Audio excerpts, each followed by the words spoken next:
All right, here we are in Adobe Illustrator, and I'm going to show you how to manipulate text. You can make a logo out of it or whatever you need to do with it. But first of all, I just typed this. I'm going to delete this and just start real quick from scratch, but don't worry, it's not going to take very long. I'm typing text. Okay, so I got some text here, and boom. Let's make it big. And I held shift, by the way, to keep that proportional. Up here, you have your control bar. You got your characters and stuff. That's what we call type. And we're going to pull down here to on the window menu, type character. Now we have our font, so you can mess with your font there. And there's a lot of stuff you can do here too. You've got all kinds of spacing, leading, all that options. So you mess with that. But to get down to like just really fine tuning this, you click on type and you go to create outlines. And now we have, it's not a font anymore. It's broken up. Now it's objects. And it is grouped. So you go to object and this hit ungroup. And now we've got movement of each individual letter. So, for instance, say I wanted to round these corners. So you can select all of them, and I hit the direct selection tool, and then these little, they're called corner widgets, pop up, and I can, see that I can increase the radius on the corners. So if that's not showing up for you, you go to a view, and you just go down to well, it'll say show corner widget or hide corner widget. So that's to toggle that on and off.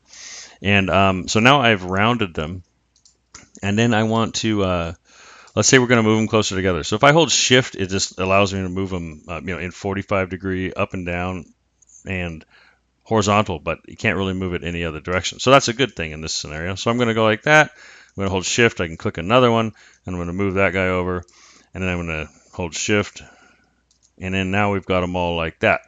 So it's pretty cool. I mean, you're getting like, this is a pretty tech-looking logo. Now let's do another thing. They're all overlapping. You can see the paths here. So I'm going to go up here. I have my color palette. You can get to that to window and color. And I'm going to add a stroke. So you click here, and you can also do this over here on the left. And I'm just going to add a red stroke here. I'm just going to click over here. You can fine tune that up here. And then I'm going to open my stroke palette actually. Boom. And there is another, you can show options here too. So there's other options here because you have corner ends and cap ends and corners, the types. So anyways, that's one thing to know. And we're also going to open up our Pathfinder. This is a really nice tool. So first of all, we can see that I added a stroke, but it's on each individual letter. I'm going to bump that up a little so we can see it. See that? So we select all these, and then we have the Pathfinder. The very first one here is Unite. So that's just going to combine them all. See that? Pretty cool. So, boom. I can undo it. And there's lots of other versions. I would just click on all of them, see what happens. You can always undo it. But so now we've combined them all. So in that little amount of time, you've typed something, you've created outlines, you've moved them closer together, you've put a stroke on it, and then you've combined all the letters so the stroke can go around it.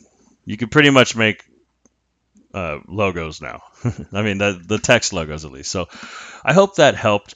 If it did, hit like, leave me a comment. Thanks.